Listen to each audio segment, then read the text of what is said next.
नाम है गुंजन। फुर्सत के लम्हों में शब्दों को बुनती हूँ और उन्हीं शब्दों को आप तक हर रविवार की सुबह पहुँचाने की कोशिश करूँगी। हमारी रचना को सुनने के लिए सब्सक्राइब ज़रूर कीजिएगा और अगर पसंद आए तो लाइक और शेयर भी कीजिएगा। आज की कहानी का शीर्षक है सुबह की सैर। ये देखो कितनी सुंदर फोटो है। हाँ, लेकिन आपके बेटे को पसंद आए तब ना। कहते हुए जैन साहब ने गहरी सांस छोड़ी। अनमोल उनका इकलौता बेटा है, गोरा रंग, लंबा कद, अपने मोहल्ले का सबसे सुंदर नौजवान। जमीन जायदाद, लंबा चौड़ा पुश्तैनी व्यापार, खुद को किसी अनमोल हीरे से कम न समझता था। और समझे भी क्यों ना, उसका हक बनता है। वैसे उसमें कोई आवारागर्दी के लक्षण न थे, कोई बुरी आदत भी न थी। माँ बाप हमेशा खुश रहते उससे। बस एक ही बात से वो दुखी थे। शादी की उम्र निकली जा रही थी और उसे कोई लड़की पसंद ही नहीं आ रही थी। जो माँ बाप को पसंद आती वो उसे पसंद नहीं आती। जो उसे पसंद आती, जैन साहब को उसका घर खानदान पसंद ना आता। जवान होते ही रिश्तों की लाइन लग गई थी। शायद इसीलिए अनमोल साहब खुद को ज्यादा ही अनमोल समझने लगे। तब जैन साहब ने मना कर दिया। बोले अभी उम्र ही क्या है, थोड़ा उसे भी जिंदगी के मजे लेने दो। फिर तो सारी जिंदगी घर गृहस्थी की जिम्मेदारी ही उठानी है। ऐसा नहीं है कि अब रिश्ते नहीं आ रहे, लेकिन जो आ रहे उन लड़कियों की उम्र भी 25 के पार। जनाब को पसंद ही नहीं आ रही। एक दिन तो हद ही हो गई। टीवी पर सुष्मिता सेन की कोई फिल्म आ रही थी। देखकर बोला, यही मिस यूनिवर्स बनी थी ना, क्या है इसमें ऐसा। मिसेस जैन ने अपना माथा ठोक लिया। जब इसे ये सुंदर न लग रही तो कहाँ से लाए इनके लिए हूर की परी। जैन साहब ने तो पहले ही कह दिया साफ साफ, किसी अच्छे घर खानदान की देखकर कोई लड़की पसंद करके हमें बता देना तो हम शादी कर देंगे। हमारे बस का तो अब ये है नहीं। लेकिन मिसेस जैन रोज कोई न कोई फोटो लेकर बैठ जाती। उन्हें लगता बस किसी भी तरह शादी ही हो जाए। एक दिन साहबजादे को अपनी पुरानी गियर वाली साइकिल की याद आ गई। कितने शौक से खरीदी थी। सोचा था जिम के बंद कमरे में पसीना बहाने से अच्छा है सवेरे उठकर 1 घंटा चलाएंगे। लेकिन 10-12 दिन बाद ही बेचारी गैराज में कैद हो गई। देर रात तक मोबाइल गेम में ही सड़कों की इतनी सैर हो जाती कि सुबह देर तक थककर सोते ही रह जाते। रेस में बेचारी मोटरसाइकिल से हार गई। इसलिए बीते 8 सालों से गैराज में पड़ी बाहर निकलने की आस देख रही थी। आज पैरोल पर बाहर आने का मौका मिला था। साफ सफाई के बाद दौड़ने को तैयार हो गई। निकल गए लेकर यूनिवर्सिटी कैंपस। जाड़े का दिन था, दोपहर की खिली खिली धूप। अभी कैंपस में कुछ दूर ही गए होंगे कि सामने से एक स्कूटी ने आकर मार दी टक्कर। अनमोल ने बहुत कोशिश की संभलने की, लेकिन टक्कर इतनी जोर से लगा कि वो साइकिल समेत आ गए धरती पर। जीन्स टी शर्ट पहने, हेलमेट लगाए, वो लड़की खुद भी स्कूटी लिए जमीन पर पड़ी थी। अनमोल साहब ने इधर उधर देखा और झट से खड़े होकर अपना कपड़ा झाड़ने लगे। लड़की अभी भी उठने की कोशिश कर रही थी। उसका एक पैर स्कूटी के नीचे जो दबा था। अनमोल ने पहले स्कूटी उठाई, फिर उसे हाथ का सहारा देकर उठाया और बरस पड़े उस पर। चलाना नहीं आता तो चलाती क्यों हो? हाँ, तो नहीं आता इसीलिए तो सीख रही हूँ, और गलती मेरी नहीं है। तुम बाहर से आए हो, मैं तो यहीं रहती हूँ, तो यहीं चलाऊंगी। तुम अचानक सामने से आ गए तो मेरी क्या गलती, मैं क्यों सॉरी बोलूँ? कहते हुए उसने फिल्मी अंदाज में हेलमेट उतार कर अपने खुले बालों को ऐसा लहराया कि अनमोल कुछ पल के लिए उन लहरों में ही डूब गए। फिर थोड़ा संभल कर बोले, ठीक है, मत बोलो सॉरी, लेकिन मेरी साइकिल की हालत दिख रही है तुम्हें? तुम तो यहीं रहती हो, मैं घर कैसे जाऊंगा? अब उसने धीरे से कहा, सॉरी। तुम कहाँ रहते हो? तुम्हारा घर दूर है क्या? तुम एक काम करो, तुम मेरी स्कूटी लेते जाओ, कल मैकेनिक को लेकर आना, अपनी साइकिल ठीक करा कर लेते जाना। मैं यहीं हॉस्टल में रहती हूँ, तब तक मैं तुम्हारी साइकिल रख लेती हूँ। लगातार बोलती जा रही थी, लेकिन मैं तुम्हें स्कूटी दूँ कैसे? मैं तो तुम्हें जानती नहीं। अगर कल तुम मेरी स्कूटी लेकर नहीं आए तो? तुम ना मुझे अपना मोबाइल नंबर दे दो और घर का पता भी दे दो। अरे, आईडी तो होगा ही तुम्हारे पास, उसका फ़ोटो खींच कर रख लेती हूँ, तब कोई डर नहीं। मैंने तुम्हारा नाम तो पूछा ही नहीं। मेरा नाम वर्षा है, तुम्हारा? अनमोल जैन, कहकर वो चुपचाप उसका चेहरा देखने लगा। तो वर्षा बोली, अब क्या हो गया? कुछ नहीं, मैं सोच रहा था अभी तुम कुछ और बोलोगी, तब से बोल ही तो रही हो तुम। सब तुमने डिसाइड कर लिया। पहले मैं तुम्हारी स्कूटी लेकर चला जाऊं, फिर तुम्हें मैं चोर भी लगने लगा कि कहीं मैंने रख ली तो। सुनो मैडम, मुझे तुम्हारी स्कूटी नहीं चाहिए, मैं चला जाऊंगा। जाओगे कैसे? पैदल? आज तो ऑटो रिक्शा की भी स्ट्राइक है। हाँ, अगर तुम्हें अपना आईडी देने में तकलीफ हो रही है तो मत दो, ऐसे ही ले लो स्कूटी। देखो, किसी के चेहरे पर तो लिखा होता नहीं, इसलिए मैंने कह दिया। लेकिन अभी तुम ठीक लग रहे हो मुझे, कल दे देना। कहते हुए स्कूटी की चाबी उसके हाथ में थमा दी। अनमोल मुस्कुरा दिया। वर्षा का फ़ोन लिया, उसमें अपना नंबर फीड कर दिया। अभी स्कूटी स्टार्ट कर ही रहा था कि अचानक रुका और बोला, अपना नंबर तो दे दो, स्कूटी वापस करने आऊँगा तो तुम्हें कहाँ खोजूँगा? वर्षा ने भी मुस्कुरा कर अपना नंबर दे दिया। रविवार के दिन जैन साहब पूरे दिन आराम करते। शाम को लॉन में बैठकर चाय पी रहे थे। बेटे को स्कूटी पर आया देख बोले, ये लेडीज स्कूटी किसकी उठा ला है? कहाँ गई हीरो साहब की मोटरसाइकिल? अनमोल ने पूरी कहानी बताई तो बोले, किसी स्टाफ को भेज देना, तुम कहाँ परेशान होगे, कल सुबह तो फैक्ट्री भी जाना है। अनमोल बिना कुछ बोले अंदर चला गया। रात को बिस्तर पर लेटा तो नींद जुल्फों में उलझ गई। बार बार उसका चेहरा सामने आ जाता। रात करवटों में बीत गई। सुबह 8 बजे ही फ़ोन लगाया और पहुंच गए वहीं जहां साइकिल के साथ दिल भी छोड़ आए थे।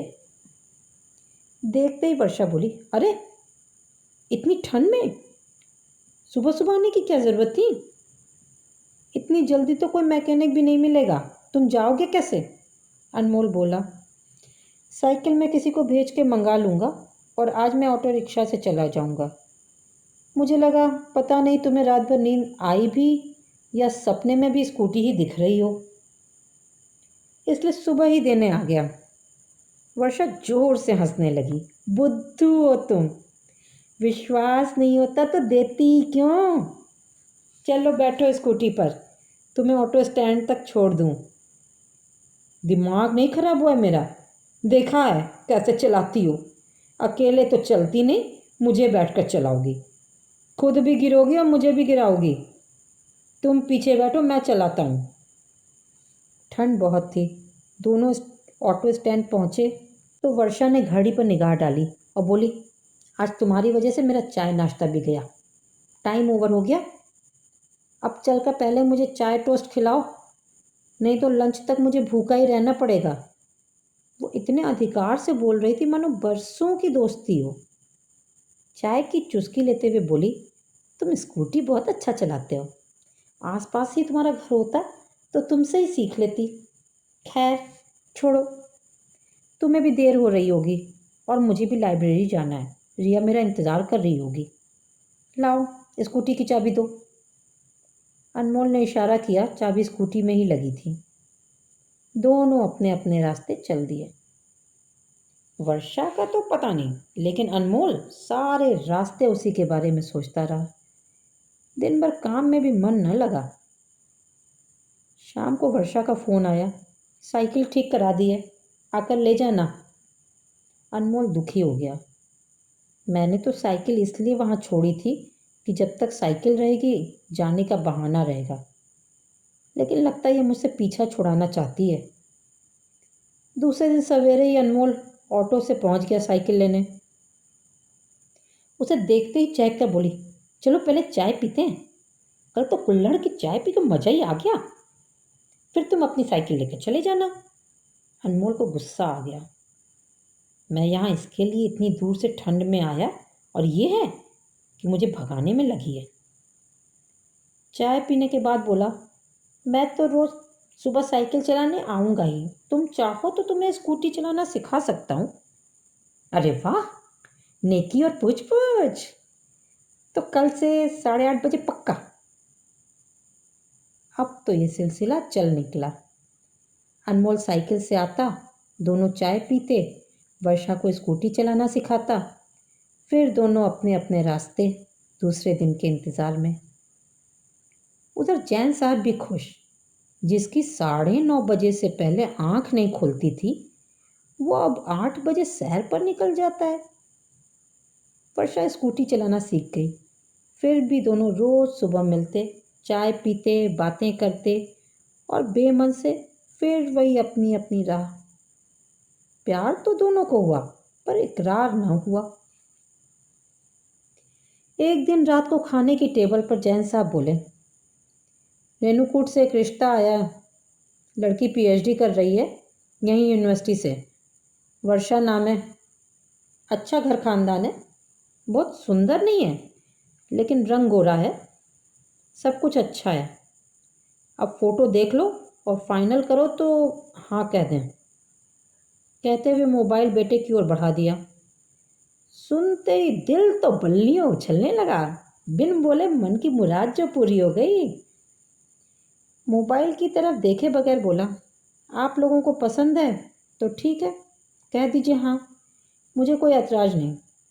जैन साहब को लगा बेटा नाराज़गी से बोल रहा है। जो आज तक हर फोटो को रिजेक्ट कर देता था, आज बिना देखे ही हाँ कैसे कह सकता था। मिसेस जैन को इशारा किया तो वो बड़े लाड़ से बोली, एक बार देख तो लो, अगर नहीं पसंद आएगी तो कोई ज़बरदस्ती तो है नहीं। वो लोग होटल गैंजेस में ठहरेंगे, कल वहीं मिलने की बात है, तुम पहले फ़ोटो देख लो। वो बीच में ही बात काटते हुए बोला, आप हाँ कह दीजिए, कल मिलने के लिए कितने बजे चलना है बता दीजिएगा। माँ बाप बेटे का ये रूप देखकर रात भर सो नहीं पाए। पता नहीं कल ये क्या करेगा। अनमोल का दिल किया अभी फ़ोन मिलाकर वर्षा को बताए, फिर सोचा कल सुबह मिलकर बताएंगे। रात सुबह के इंतज़ार में बीत गई। आज वर्षा कुछ उदास थी। बोली, कल मम्मी का फ़ोन आया था, आज वो लोग आ रहे हैं, कोई लड़का है इसी शहर का, शाम को मिलना है। मुझे फ़ोटो भी व्हाट्सएप की थी, तुमने देखी? नहीं, मैंने बिना देखे डिलीट कर दी। अनमोल ने शरारत भरी आंखों से उसे देखा, फिर बोला, तुम्हें देखना तो चाहिए था, वो पेरेंट्स हैं तुम्हारे, अच्छा ही सोचेंगे। अब शादी तो करनी ही है। मैं भी आज शाम को एक लड़की से मिलने जा रहा हूँ, घर में सबको पसंद है तो मैंने हाँ कर दी। वर्षा अवाक रह गई, आंखों में आंसू भरे कुछ देर उसको देखती रही, फिर चुपचाप जाने लगी। तो अनमोल बोला, अरे इसमें रोने की क्या बात है, मिल लो, अगर नहीं पसंद होगा तो मना कर देना। वर्षा का मन किया कि उसे झकझोर कर पूछे, अगर प्यार नहीं था तो टाइम पास करने आते थे, जो इतना आसानी से कह दिया मिल लो। लेकिन उसने कभी प्यार का इजहार भी तो नहीं किया, फिर कैसे कहे। वो चुपचाप चली गई। रात को नियत समय पर अनमोल अपने मम्मी पापा के साथ होटल पहुंच गया। होटल के कमरे में ही बैठने का इंतज़ाम था। दरवाज़ा खुला तो आगे मिस्टर और मिसेस जैन, पीछे अनमोल। सभी अंदर आकर बैठ गए। वर्षा जमीन में निगाहें गड़ाए बैठी थी। अनमोल की माँ मन ही मन भगवान को याद कर रही थी। बस बेटा हाँ कह दे। उन्हें लड़की पसंद थी, लेकिन उनकी पसंद से क्या होना था। कुछ औपचारिक बातचीत के बाद जैन साहब बोले, बेटा तुम दोनों को अगर आपस में कुछ बात करनी हो तो कर लो। मिसेस जैन बोली, हाँ हाँ बाहर चले जाओ। वर्षा ने धीरे से कहा, मुझे कोई बात नहीं करनी है। जैन साहब को लगा लड़की कुछ ज़्यादा ही शर्मा रही है। तभी अनमोल बोला, मुझे तो बात करना है। उसकी आवाज़ सुनते ही वर्षा ने गर्दन ऊपर की और जोर से बोली, तुम्हें पता था ये सब? और तुमने मुझे कुछ बताया भी नहीं। सुबह मैं रो रही थी तब भी तुम बोले एक बार मिल तो लो। अनमोल शरारत से हंसता हुआ बोला, मैं भी तो यही कह रहा था, एक बार मिल तो लो, नहीं पसंद होगा तो मना कर देना। वर्षा की आंखों में खुशी के आंसू छलक आए। दोनों परिवार भौचक्के से सब समझने की कोशिश कर रहे थे। जैन साहब बोले, तुम दोनों एक दूसरे को जानते हो पहले से? अच्छा, इसीलिए तुम्हें कोई लड़की पसंद नहीं आ रही थी? नहीं पापा, ये तो बस 2 महीने पहले वो स्कूटी। जैन साहब हंसते हुए बोले, अच्छा तो यही है सुबह की सैर। पापा आप ही ने तो कहा था पसंद करके बता देना। अब ये तो आपकी भी पसंद है और रिश्ता तय हो गया। आपको ये कहानी कैसी लगी कमेंट ज़रूर कीजिएगा। Thank you.